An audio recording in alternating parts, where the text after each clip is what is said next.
Okay, I got one question for you. What? When I first started the book project, you were among 5 or 6 Pearl Harbor survivors that I knew here in town. Yeah. Is it true you're the last living one here in Pittsburgh from the Pearl Harbor Survivors Association? Huh? You're the last living Pearl Harbor survivor in Pittsburgh. Ain't they that old? Huh? They're in this album, isn't it? No, I'm saying alive today. You're the last living Yeah, Pearl Harbor survivor. I'm the The last man standing. Yeah, I'm still 91. Yeah.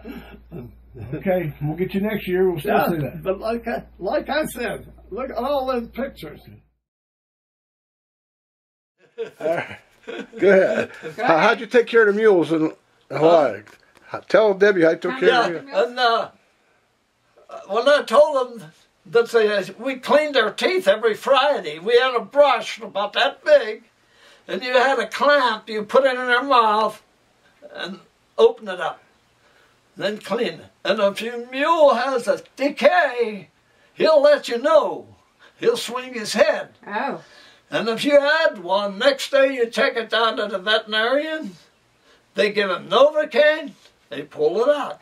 Wow. And he stays there 3 days in case of an infection. Well, what happens if you put... We had 900 animals there. That's a horse section with the officers and the nurses rode. A polo section with a polo team. All 7 islands had polo horses. And then a wagon section with 48 wagons. During the war, you had rubber and gas ration, military too.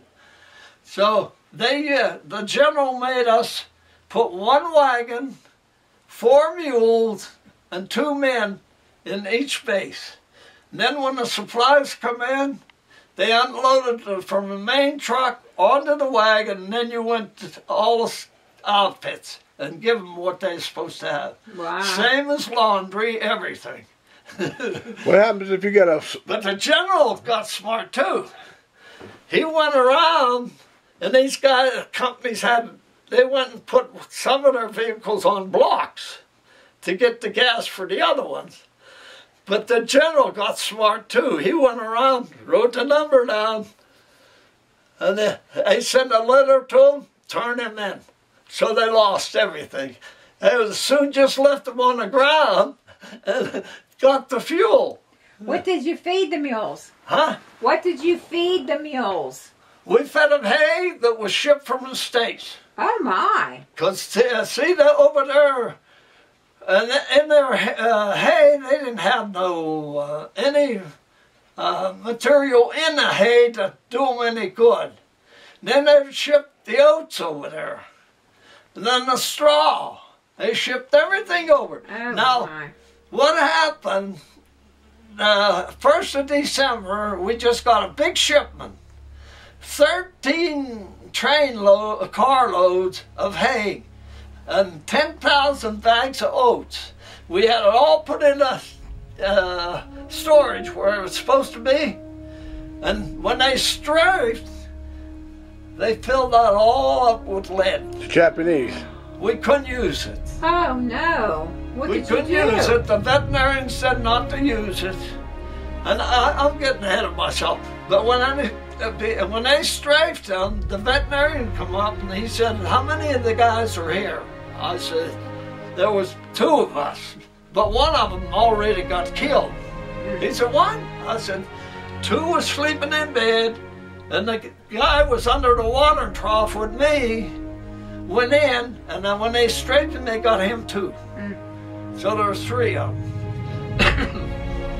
So anyhow, the veterinarian come up and he says, tie all the mules up.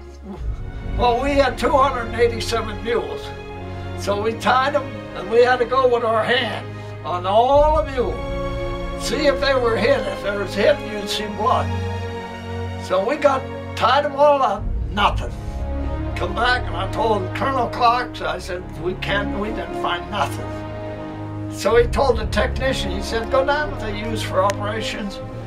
And he did, and he brought that up, and he said, take those and run them on.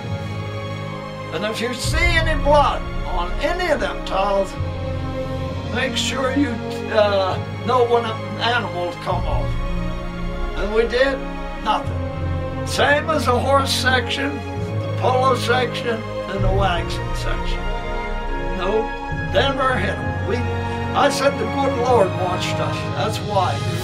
You're right. I said, with all of that strafing they was coming, they were hitting on the street. I was under the water trough, and I told my buddy, Concrete I said, water trough. Bubba, don't go out. They're still shooting. And he said, and when they finally stopped shooting for a little while, he ran in at the end of the stable where 4 guys slept. Next room, you had all your saddles and packs. Next area was all hay and oats. And then you had all your stalls lined up. And that, when I went in after, Bubbick was laying on the floor, bleeding, and the 2 guys were in bed.